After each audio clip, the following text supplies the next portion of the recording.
Halo semuanya, selamat pagi. Nah, kali ini bersama saya Christina dan dengan Jansen sebagai narasumber mengenai perbincangan Omikron dan bahayanya. Halo Sen, apa kabarnya nih? Hai Chris, kabar baik nih. Kalau Kristen sendiri gimana kabarnya? Puji Tuhan, kabar baik Sen. Oh, baguslah kalau gitu. By the way, kegiatanmu selama pandemi ini apa aja, Chris?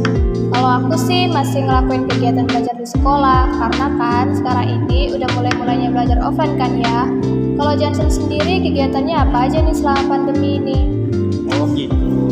Kalau aku sih kegiatanku lebih banyak habisin waktu dengan main game sih. Tapi ya aku nggak lupa juga gua belajar. Oh, bagus sih itu karena nggak memicu adanya kerumunan. Tapi Sen, kalau pandemi ini terus-menerus, pasti nih ya, kita dengan teman-teman kita pasti jarang ketemu. Bisa-bisa mereka pasti lupa dengan kita ya kan?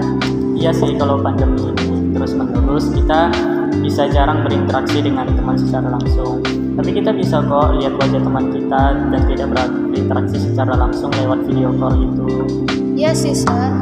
Oh iya, ngomong-ngomong tentang pandemi virus Omikron ini ya kan Sen? Omikron itu apa sih Sen? Jadi gini, guys. Omikron itu sebenarnya satu jenis mutasi sama virus COVID yang paling baru. Tapi barusan sih ada info lagi nih, ada anaknya atau satu cabang dengan Omikron. Dia nggak jauh berbeda dengan Omikron, yang sekarang beredar hampir di seluruh dunia. Nah, kalau kemarin itu kan ya, ada virus Delta sebelum Omikron ini. Bahaya mana nih dibanding sama yang kemarin sama yang sekarang? Kalau dibilang bahayanya sih sama aja, guys. Artinya keduanya itu punya resiko menimbulkan keluhan ke orang terinfeksi. Tapi kan ini Chris, ada yang bilang kalau kena gejala Omikron tuh ringan kok, cuman flu biasa aja. Tapi meski gejalanya ringan, kenyataannya ada yang meninggal, walaupun angkanya tidak besar. Iya ya, tidak sebesar yang Delta. Apalagi nih ya, kan Chris, Omikron itu mudah menular dibandingkan COVID, sehingga penyebaran angka terjangkit Omikron itu semakin banyak. Iya, Sen. Nah, di Indonesia katanya udah masuk ke gelombang 3 ya, Sen? Iya, makanya yang membuat dinyatakan masuk gelombang ketiga itu karena angka per kasus harinya mencapai 16.000 orang per hari. Wah, cukup banyak ya, Sen. Oh iya, Sen.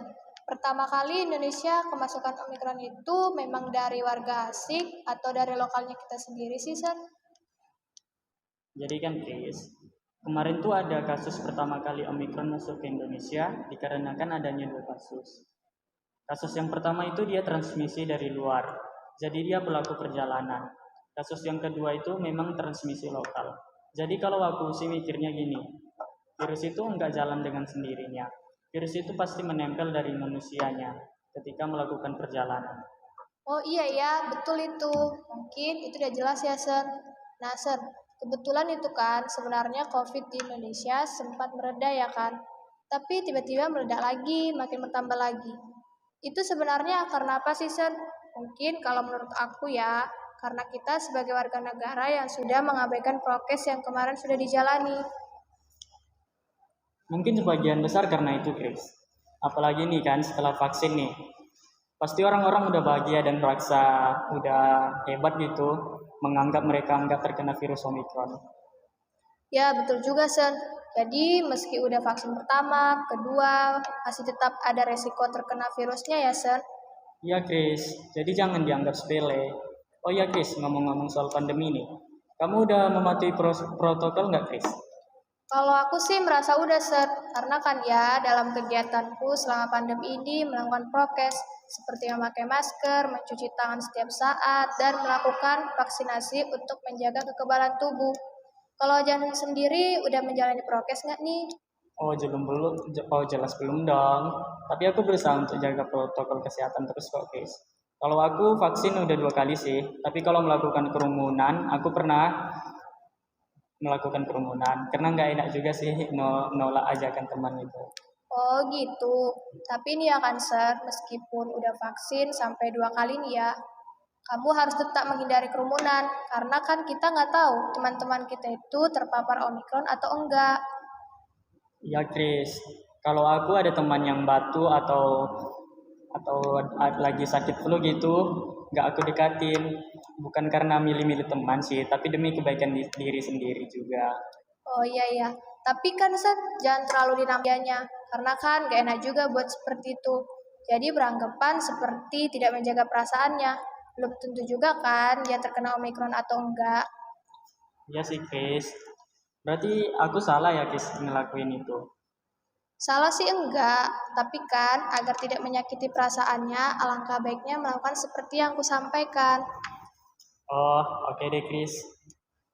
Oh iya Sen, apa nih pesan-pesanmu buat para audiens? Pesan-pesan saya untuk para audiens yang ada di sini, bahwa protokol kesehatan itu bukan buat siapa-siapa, tapi buat diri kita sendiri, orang-orang yang kita sayangi dan yang kita lindungi di sekeliling kita. Kalau pesan-pesan Christine sendiri untuk audiens apa nih? Kalau aku buat para audiens, karena masih di pandemi ini, alangkah baiknya menghindari kerumunan. Apalagi nih kan, sebagian besar sekolah-sekolah masih belajarnya daring. Mungkin mahasiswa atau anak-anak SMA belajarnya daring bersama kawan-kawan sambil nongkrong-nongkrong, apalagi nongkrong-nongkrongnya buka masker. Ya sebenarnya jangan lakuin itu sih. Ada baiknya dalam situasi sekarang ini kita mengurangi mobilitas sosial dan interaksi sosial. Walaupun itu mengurangi interaksi kita dengan orang lain, tapi itu juga demi kebaikan diri kita sendiri. Iya Sen, betul sekali. Oh iya Sen, harapanmu tahun ini apa? Kalau menurut aku sih harapannya semoga pandemi COVID-19, Omikron, dan virus-virus lainnya hilang supaya kita tidak memakai masker lagi. Kalau harapan aku tahun ini sama seperti kamu sih, Chris. Semoga pandemi ini hilang dan semoga kita terhindar dari virus-virus di masa-masa ini. Oh ya, Chris. Impian kamu setelah COVID ini hilang, misalkan hilang nih, apa aja tuh, Chris? Impianku setelah COVID ini hilang, semoga kita semua agar kita melakukan rutinitas seperti dulu yang dapat bertemu secara langsung, tidak seperti sekarang ini. Ngomong-ngomong, keluarga kamu Sen sebelumnya ada nggak terjangkit virus Omikron? Kalau Omikron sih bersyukur sih masih belum ada yang terjangkit. Tapi kalau COVID, abang saya sendiri pernah terjangkit COVID-19. Gejala yang kamu lihat pada abangmu apa aja, Sen? Kalau gejalanya sih, Chris, kayak penyakit biasa seperti demam, sakit kepala, dan sakit tenggorokan. Tapi gejala yang membedakan dengan penyakit lain, dia tidak bisa mencicipi rasa makanan yang dia makan. Oh, jadi gimana sekarang keadaan abangmu, Sen? Kalau keadaannya sekarang sih sudah membaik, Chris. Cuma 2 minggu setelah dinyatakan positif, dia badannya sudah kembali normal seperti biasa kok. Oh, baguslah, Sen. Semoga kita dijauhi virus-virus ini. Amin, sama-sama berdoa ya dan tetap jaga protokol kesehatan, Chris. Oke, Sen. Oke, mungkin sampai di sini sharing-sharing kita ya kan, Sen. Kiranya dapat bermanfaat. Salam sehat semuanya. Selamat pagi.